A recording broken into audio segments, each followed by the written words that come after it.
Nomenclature of heterocyclic compounds. Heterocyclic compounds का nomenclature, इसी को देखेंगे हम लोग। इसको दो कैटेगरी में डिवाइड किए हैं। ए नंबर है ट्रिवियल मेथड या ट्राइवियल मेथड जो भी हो। B systematic method of nomenclature. एक तो ट्रिवियल मेथड, दूसरा सिस्टमेटिक मेथड। तो पहला हम लोग देखेंगे ए नंबर पे, यह है ट्रिवियल मेथड या ट्राइवियल मेथड।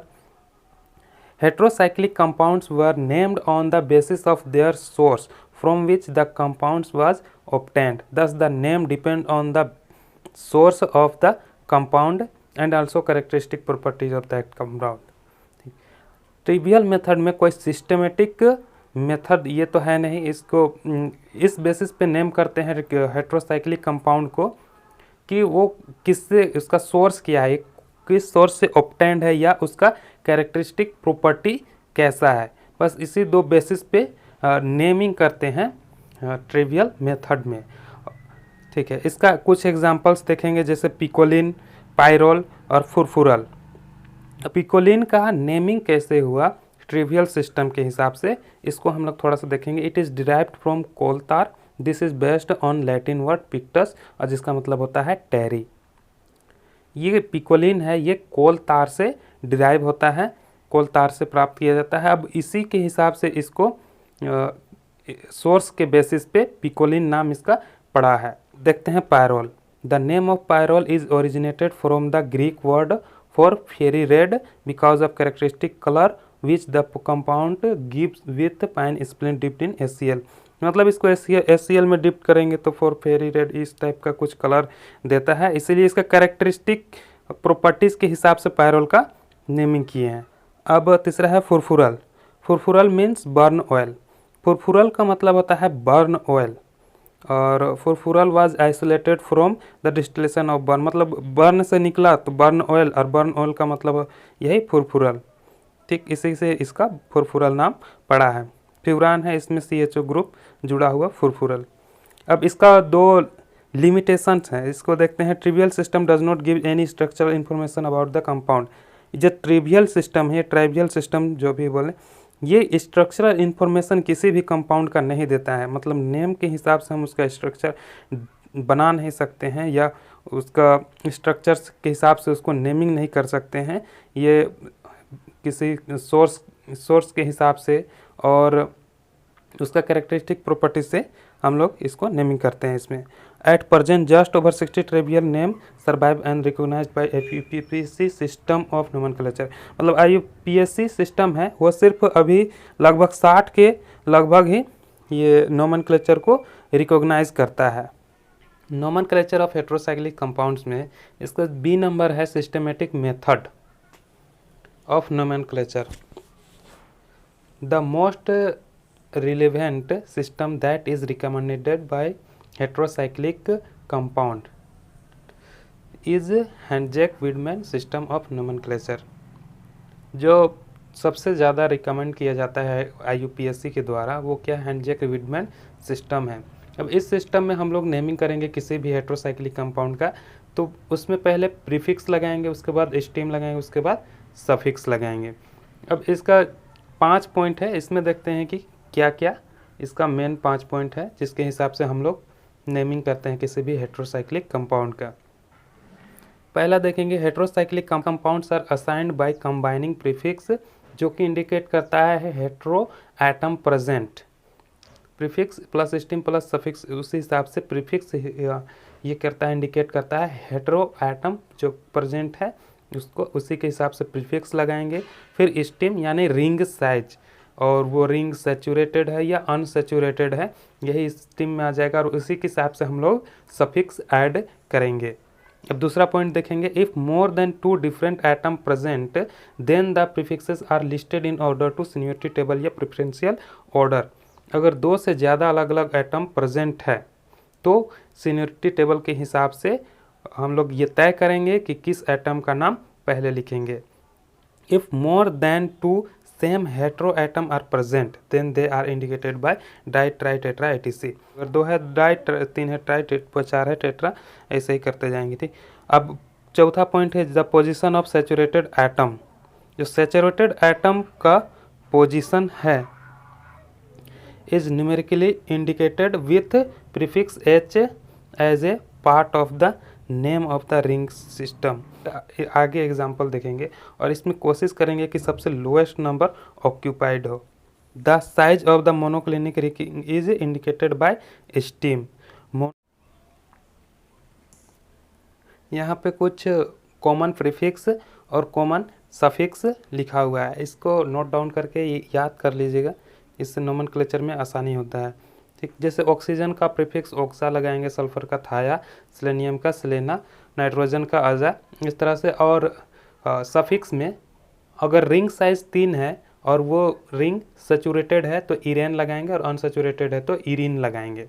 इटेन, इटी, ओलेन, ओल, इनेन, इन, आइन, वैसे उसी तरह से नेक्स्ट। और 3 से रिंग साइज 10 तक, यहाँ तक हम लोग लिख दिए हैं सफिक्स। अब इसका एग्जाम्पल देखते हैं। पहले इसमें देखेंगे कि इसका प्रीफिक्स क्या लगाएंगे, और प्रीफिक्स हम लोग लगाते हैं हेट्रो एटम के हिसाब से। यहाँ पे हेट्रो एटम ऑक्सीजन है तो ऑक्सीजन का लगेगा ऑक्सा। ठीक, ऑक्सा लगा दिए। अब यहाँ पे लगाएंगे इसका सफिक्स, तो सफिक्स यहाँ पे रिंग साइज 1 2 3 है, इसका रिंग साइज 3 है। तो इसमें सैचुरेटेड है या अनसैचुरेटेड, तो ये कहीं पे डबल बॉन्ड नहीं यानी सैचुरेटेड, तो क्या लगाएंगे इरेन, ऑक्सा इरेन। लेकिन यहाँ पे ये ए है, इसको हटा के ऑक्सीरेन। अब यहाँ पे फिर वैसा ही ऑक्स लगाएंगे, ए नहीं लगाएंगे। अब देखें यहाँ पे रिंग साइज 4 एटम का रिंग है तो इटेन लगाएंगे, ऑक्सीटेन। इधर सैचुरेटेड वाला लगा रहे हैं, अनसैचुरेटेड वाला नहीं लगाएंगे। अब इसमें थाया तो इसका लगाएंगे THIA, लेकिन यहाँ पे ए को हम लोग नहीं लिखते हैं क्योंकि सफिक्स इसके बाद हम लोग को लिखना है। और इसमें भी क्या है, 3 रिंग है और सैचुरेटेड है तो थीरेन, आई तो पहले से लगा हुआ है। और इसमें भी वैसे ही थाया तो थी लिखेंगे, THI लिखेंगे, और इटेन, थाया इटेन। ठीक है। अब आगे देखिए, 1 ऑक्सीजन 2 ऑक्सीजन, 2 ऑक्सीजन है यानी डाईऑक्सा, इसका प्रीफिक्स हो जाएगा डाईऑक्सा। और इसमें सफिक्स देखेंगे 1 2 3 4 5, 5 एटम का रिंग है यानी ओलेन लगाएंगे, डाईऑक्सा लेन, यानी इसको ए को मिटा के डाईऑक्सोलेन। सैचुरेटेड है। अब यहाँ पे इसका सल्फर थाया और इसका प्रीफिक्स हो जाएगा, प्रीफिक्स तो थाया हो गया, सफिक्स। इसके लिए रिंग साइज 7 एटम का रिंग है, यहाँ पे इपेन तो थाया इपेन, ए हटा के यहाँ पे ई पेन, थिपेन। ये हो गया इसका नेमिंग। एग्जाम्पल देखते हैं अनसैचुरेटेड रिंग का। इसमें सल्फर है, इसका प्रीफिक्स हो जाएगा थाया, तो थाया नहीं लिख के THI थी लिखते हैं। ठीक, अब इसमें रिंग साइज 3 है और इसका अनसैचुरेटेड है तो प्री सफिक्स हो जाएगा इरिन, आई है पहले से, रीन, थीरिन। अब इसमें देखते हैं नाइट्रोजन है। अब इसका नेमिंग कैसे करेंगे, इस साइड से चलते हैं या इस साइड से चलते हैं, लेकिन दोनों में क्या होना चाहिए, नाइट्रोजन कम से कम नंबर पे आना चाहिए। इधर ही चलते हैं, यहाँ पे 1 2 3, अगर इधर से चलते हैं 1 2 3, तो दोनों में ही बात बराबर आ रहा है, तो इसको लिखेंगे 1 3 डाई एजा। इसका क्या होता है, एजा, तो एजा लिख दिए। उसके बाद इसका सफिक्स लगाएंगे। इसमें रिंग साइज 4 है और क्या है, अनसैचुरेटेड है, तो क्या लिखेंगे इसमें ए हटा के it, ET E, ate, 1 3 diazete. अब इसमें देखें, अब इसका नेमिंग करेंगे। इधर चलते हैं 1 2 3 4, इधर से चलते हैं 1 2 3 4, इसी साइड से चलना अच्छा रहेगा। ठीक है, इधर से भी चलने से वही 1 2 3 4, 1 2 3 4, यानी यहाँ इधर से चलेंगे तो 1 2 और 4, और इधर से चलेंगे तो 1 3 और 4, तो 1 2 4 ज़्यादा ई है, इसको लिखेंगे 1 2 4 ट्राई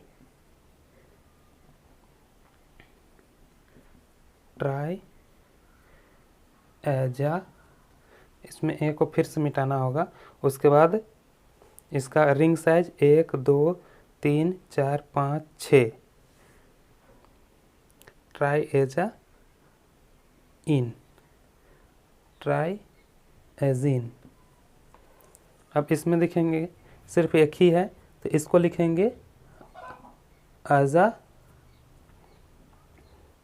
अब इसके बाद इसका रिंग सफिक्स देखेंगे 1 2 4 5 6, यहाँ पे 8 एटम है, तो इसका हो जाएगा ओकेन, यानी एजोकेन।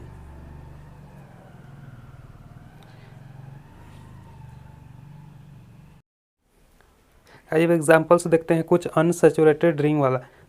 पहला इसमें देखेंगे सल्फर है और 3 एटम वाला अनसैचुरेटेड ये रिंग सिस्टम है, ठीक।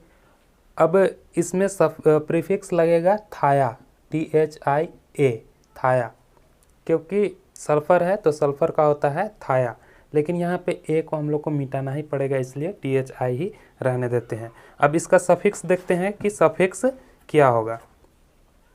तो 3 रिंग वाला सिस्टम है और अनसैचुरेटेड है, 3 रिंग अनसैचुरेटेड, इरीन, आई पहले से है, थीरीन, ये हो गया इसका नाम। अब इसमें देखते हैं 2 नाइट्रोजन है। अब इसको नेमिंग किधर से करेंगे, 1 2 3, इधर से भी 1 2 3 में आ रहा है, इधर से 1 2 3 1 2 3, यानी 1,3 डाई एजा, लेकिन ए को तो नहीं लिखेंगे, फिर इसको मिटाना पड़ेगा, इसलिए ए को हटा देते हैं। अब इसका क्या देखेंगे, सफिक्स, ये तो हम लोग प्रीफिक्स लगा दिए 1,3 डाई एजा।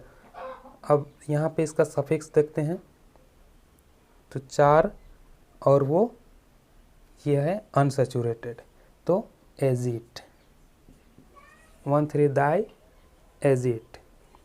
अब इसमें देखते हैं, इसका इस साइड से भी नेमिंग कर सकते हैं और इस साइड से तो ज़्यादा लंबा हो जाएगा, इसलिए इस साइड से, तो 1 2 3 4, 1 पहला इसका नेमिंग होगा 1 2 4, 1 2 3 4, 4 में आ रहा है 1 2 4, ट्राई एजा, यानी एजा लिखते हैं, ए को नहीं लिख रहे हैं, ठीक, ट्राई एजा। उसके बाद 1 2 3 4 5 6 रिंग वाला अनसैचुरेटेड रिंग सिस्टम है, ठीक, 6 एटम वाला, तो इन लिखेंगे, ट्राई एजीन। अब इसको इस तरह से इस साइड से देखते हैं तो क्या होता है, 1 2 3, यानी 1 3 4 ट्राई एजीन। लेकिन एक इसको जोड़ के देखने पे 4 2 6 1 7 आ रहा है, इसको जोड़ के देखने पे 4 3 7 1 8 आ रहा है यूपीएससी के हिसाब से, और सबसे लोवेस्ट नंबर को ही हम लोग कंसीडर करते हैं। ये हो गया इसका नेमिंग। अब इसमें देखते हैं एक ही है, तो इसका 8 एटम वाला अनसैचुरेटेड रिंग सिस्टम है, तो ओकाइन इसका क्या हो गया, सफिक्स, यानी एजा हो गया प्रीफिक्स प्लस ओकाइन हो गया सफिक्स, और ये मिलके बन गया एजोकाइन,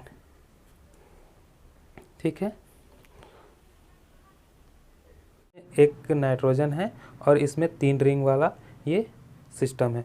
अब इसका होगा प्रीफिक्स देखेंगे तो आजा प्लस इरेन,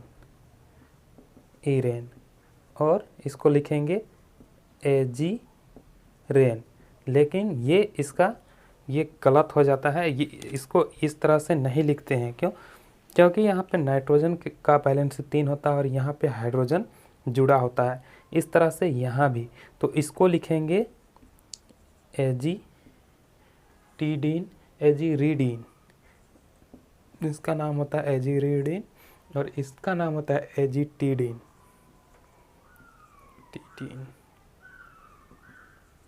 अब इसी तरह अगर इसमें एक और हेटेरोएटम जुड़ गया, मान के चलिए ऑक्सीजन और यहाँ पे नाइट्रोजन, ये हाइड्रोजन तो है ही, तो इसको लिखेंगे 1,2-ऑक्सा, तो यही लिखेंगे 1,2-ऑक्सा एजिटिडीन।